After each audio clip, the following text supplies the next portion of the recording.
The two Koreas have agreed to eliminate risk of war and work hand in hand to achieve denuclearization on the Korean Peninsula. Now, we saw live South Korean President Moon Jae-in and North Korean leader Kim Jong-un signing the joint statement and announcing it together. Now, for an in-depth analysis on the agreement and the summit itself, I'm joined live by an expert, Emanuel PASTREICH, the director of Asia Institute. Thanks for joining us. Thanks for having me.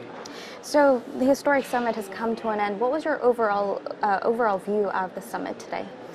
Well, it was a very successful, I think, if we look at the process itself. On the one hand, there were many very symbolic actions, from the pageantry of the traditional Korean garb, the crossing the DMZ, the handshake, and the family, essentially the two couples coming together at the end, almost like a family.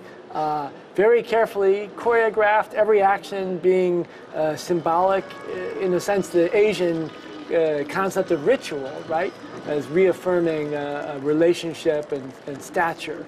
At the same time, it was not rigid. There was a certain fluidity and relaxed feeling, as if they were among, obviously they're not old drinking buddies, but they came across as if they were close, and I think that had enormous ramifications for the many, many people in Korea watching this, that somehow people felt as if 60 years of confrontation had sort of melted away, and the reaffirmation of those common traits of the Korean tradition were put forth through symbolic acts. So like you said, it has been very symbolic throughout the day, and given that the summit only lasted a day and it was their first meeting in 11 years, we could say that we have reached a substantial outcome. Many experts have said, like, addressing the denuclearization issue could have been difficult, but that was also put in the agreement. What were some eye-catching features of the agreement?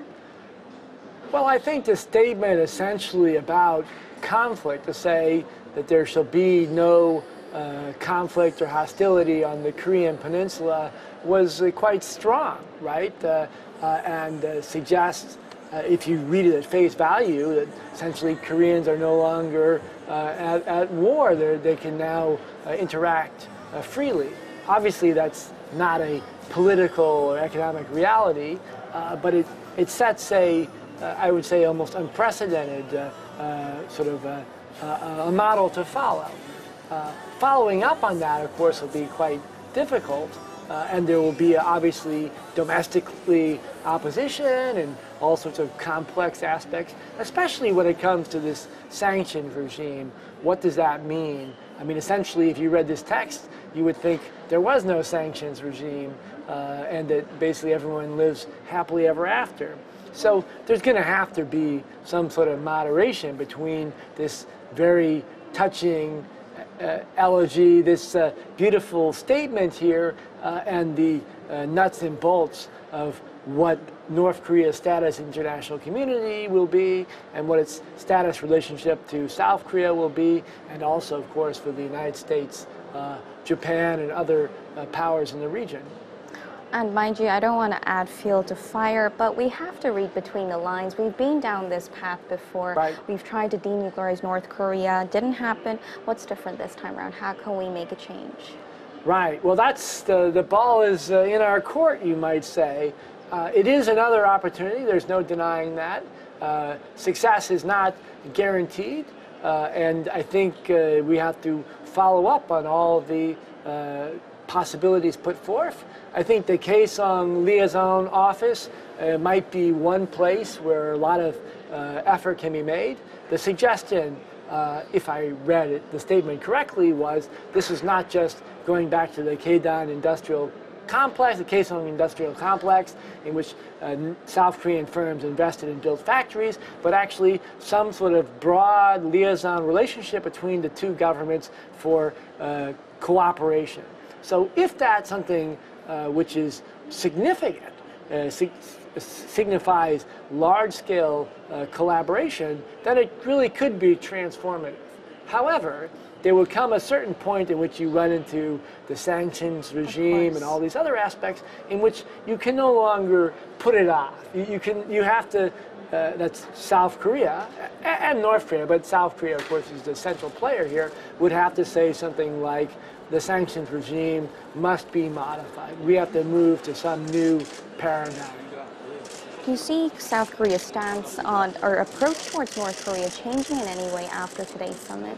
Well, I certainly think the perceptions will change, and I think that was the whole point of this, was to change perceptions. In the traditional Confucian idea of ritual, the ritual transforms in the sense, if you get married, right, the priest says, I hereby pronounce you man and wife. The priest didn't work magic, right, but the act, the ritual, changed the environment. And so that's, I think, the bottom line here. It's a ritual act, but it's a significant one. So perhaps the next time North Koreans and South Koreans meet, they will no longer feel the same tension. Maybe we can go to the next stage. I personally think that the opportunity is real. I saw those Twitters just from President Donald Trump, and I think they're also unprecedented. I mean, we don't know how seriously to take them, but no American president has ever said anything like that before about end of war and this potential. So it suggests that on the American side, there's a willingness to let this go forward. Now, so the historic inter-Korean summit has come to an end, and now the attention will be focused on the U.S.-North Korea summit that's in the works. Now, the outcome of Friday's summit is undoubtedly going to have an impact some way or another, and President Donald Trump hailed the historic announcement made today, and like you said, he said in the tweet that U.S. should be proud, but he also said that only time will tell. Right. What can we make of this response? Well, I think only time will tell is much more modern than some other things that Donald Trump has tweeted, so it's actually pretty good. And time is, it doesn't say 6 months, right? Time could be 1 year or 2 years. So actually, I would agree. I mean, myself, only time will tell is a accurate description. So I think it's quite a positive assessment. But there are other factors, right? Maybe the most worrisome for us will be the question of U.S. relations with China, which of course Korea is in between. And the degree to which those relationships are managed, large power relations, will allow Korea to play its full potential. So I guess all eyes will be on from what happens now and until the U.S.-North Korea summit, if it does take place. Unfortunately, that's all the time we have for today. Thank you for joining us. Now, that's all from us here at MPC, and I'll toss it back over to Semin and Daniel at the Torasan checkpoint.